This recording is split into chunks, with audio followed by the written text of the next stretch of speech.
sa lahat, Bayok TV Vlog po muli, ang inyong pong lingkod, ano. Samahan niyo po muli ako sa isang episode ng King pagtatrabaho dito sa Chad, no. Dito po ngayon ako sa engine na Chinese engine, no? So yung bulldozer po ay ang tawag is what is name? Shentoy, no? Shentoy, yeah. Shentoy. It's like a D6R, but it's a very new for me. So i-share ko nga lang po sa inyo. So nagtatanggal na po kami ng ng head. Ang kagandahan po nito, yung head niya is individual. Ibrahim, no? Actually, head is wahad-wahad. Muslim like Tani, Sida Kabir. No? So, ito po, the D7G, no? So, ito nga po isi-share ko sa inyo. First of all, si Ibrahim and Maji. So, it's my buddy, Ibrahim, merci, shukran. Another guys here. So yes, ma-share ko nga lang po sa inyo, tulad nung sinabi ko, ang pangalan po ng name of what do you call that engine is why Chai, no? Medyo po sa akin bago. So tingnan po natin. Ang kagandahan po dito is yung head niya is isa-isa lang. So share ko po nga po sa inyo to para malaman din niyo po kung paano mag-overhaul ng ganito, no? First time sa akin. We'll see. Lahat naman po ng makina halos iisa lang naman ang design, no?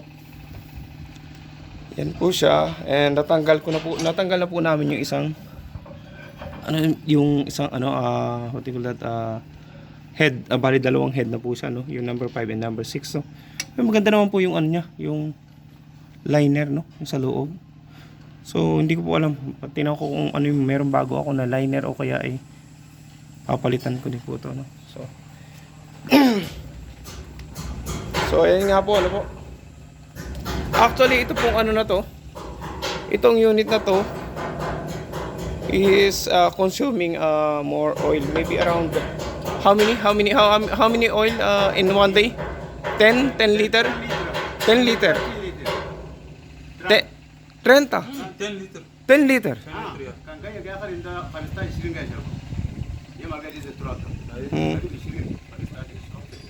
So it's consuming like 10 to 15 liters. So that's why I decide to overhaul this engine, no? So yun nga po, parang din po siya, walang pagkakaiba ng, it's almost no different with it's a D6R. D6R. Actually, Ibrahim almost same like a D6R, no? So, maganda po siya, maganda po siyang equipment. It's D16. So, yun nga po. Kaya samahan niyo pong muli ako sa panibagong tunang buhay. So, don't forget to subscribe my channel. Doon po sa mga nagpapa-shoutout sa akin kay Allmix Vlog, kay Shali, pinsan, ikaw yan, Kabutig TV, what else? Kulits TV 11. Pare. Ingat kayo diyan. So ayun, nag-overhaul po ako ng makina naman. Nagbubukas naman ako. Ito po yung second project ko na engine dito sa dito sa Chad. Dito sa sa field, no? Sa mining site. So si-share ko nga lang po sa inyo na marami pong engine na na kaming ginagawa. Sari-sari Caterpillar, Chinese engine, and tomorrow is a New Holland. What else? Renault. So Mitsubishi. So yun nga po, don't forget to subscribe my channel, Bayok TV Vlog, para po sa inyong lahat, no po. Para makapag-upload po ako ng video, huwag po nyo kayong kalimutan mag-subscribe sa channel ko. And yun nga po. God bless everyone. Happy Wednesday everyone. Okay. Bye-bye for now. Yep, copy. Yes, so guys, medyo it's very hard to remove this one. So what we need is own idea, no? The puller, and then put in piston, top of the piston. So now it's easy to remove. That one is very hard to remove because it's we have a I-beam in the bottom, no? It's very close to the to the block, so it's a hard one. So now it's we remove already. This is the one we hard. And thank you so much, Maji. Yes, Maji is the one who, yes, please bring it out and that will be okay. Look at this. Okay, and Papa Harun, yes, he's always a mechanic. Now he is a mechanic. Look at this. But actually, those guys, electrician. Maji is electrician, and Papa Harun is a charger operator. And Gido. It's guys. So yeah. So that's all for medyo struggling kami sa pagtanggal ng sleeve. Akala ko po kasi liner, no. Sorry. Ito pala ay sleeve. Dalawang klase po kasi yung sleeve. Hindi po kasi magkaparehas yung sleeve. Ang sleeve po tinatawag natin is wala pong o-ring. Ito po where's the sleeve that we remove one. Ito po yung tinatawag natin na sleeve. Okay, there's no o-ring. If it's sleeve, Maji, there's no o-ring. No O-ring, yeah. No. If it's liner, what happened is we have o-ring. Did you remember we have o-ring here? Yeah. And then three o-ring in the side, no? Yeah. So This one. just what I explain po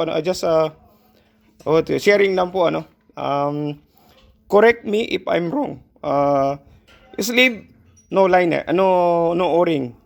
Liner with o-ring, no. So yun lang po yung sa akin, no.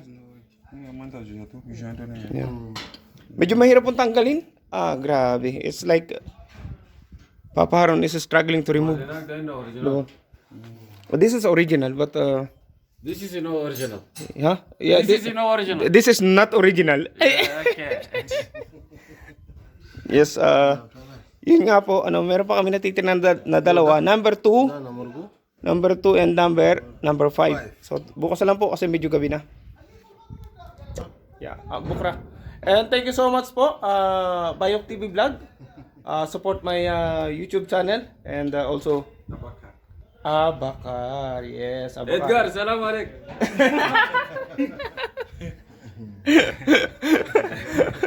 No problem. Edgar is in Jamena, so he's coming maybe next week. Huh? He's coming maybe next week, Edgar. Yes, okay. Okay po, Bayok TV Vlog po muli. God bless us. Okay, bye-bye for now. Gido, yes. Yes, okay po. Thank you, bye-bye for now. Hello guys, yes, Bayok TV Vlog po. Ang inyo pong lingkod, no. Andito po ngayon ako sa SD16 na bulldozer, no. Tulad po na nabanggit ko sa inyo nakaraan na ito po yung isusunod ko na i-overhaul. And ito nga po, natanggal ko na yung mga piston, liner, head, and everything, no. Na ko na siya, nalinis na. And ito na, nalinis na rin po itong block. Papakita ko po sa inyo kung ano yung nagawa namin, no. Ito po. Siya po. Yan po yung Y-Chai engine ng ng SD16. Wala po siyang pagkakaiba ng ng D6R, no. Actually ang kagandahan po nito is yung cylinder head kasi niya individual. Hindi po ako nahihirapan magbuhat. Ang bigat kasi nung head ng mga straight, no. Yung sa Caterpillar, nako. Mabigat yun sa 3306, mabigat, no. So po. Ganun lang po yung trabaho ko dito.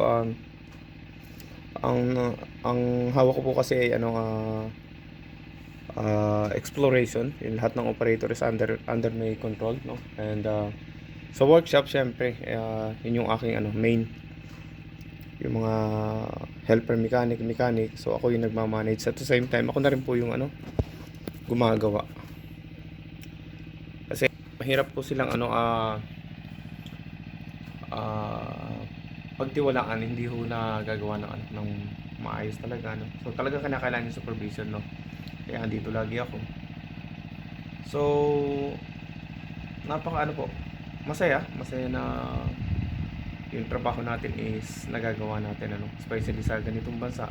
Hindi ko na-expect na i-appreciate ng company yung mga ginagawa ko, actually dito makisama ka lang, maayos silang kausap, wala kang magiging problema. So happy ako. Happy ako. So yun nga po, hinihintay ko na lang po yung sleeve.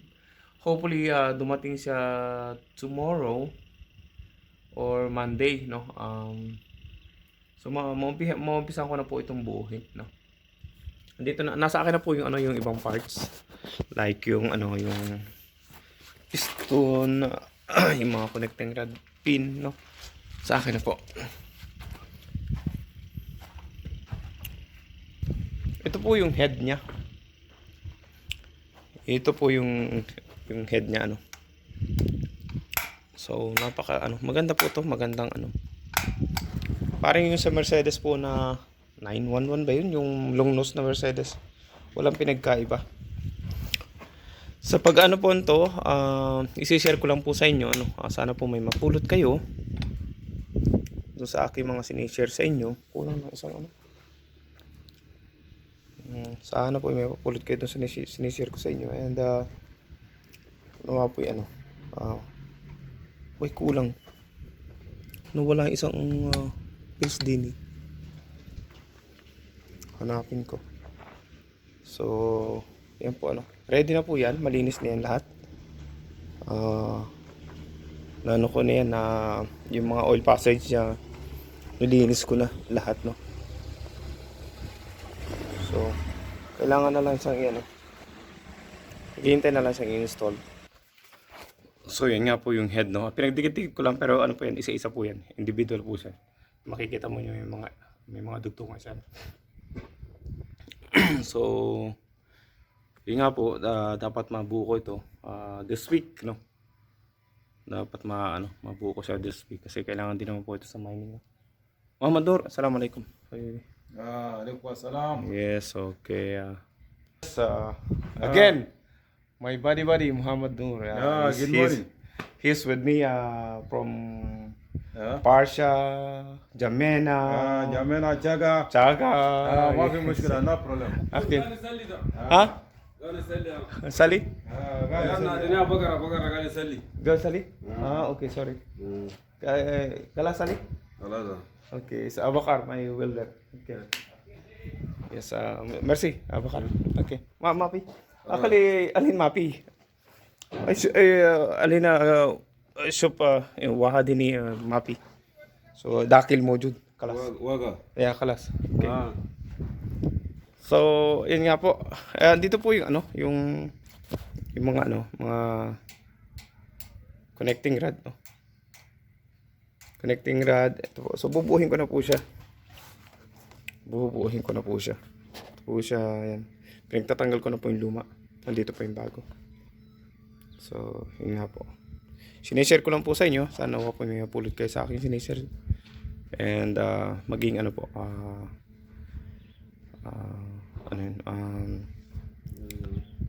may makuha po kayo doon sa aking mga sinishare po.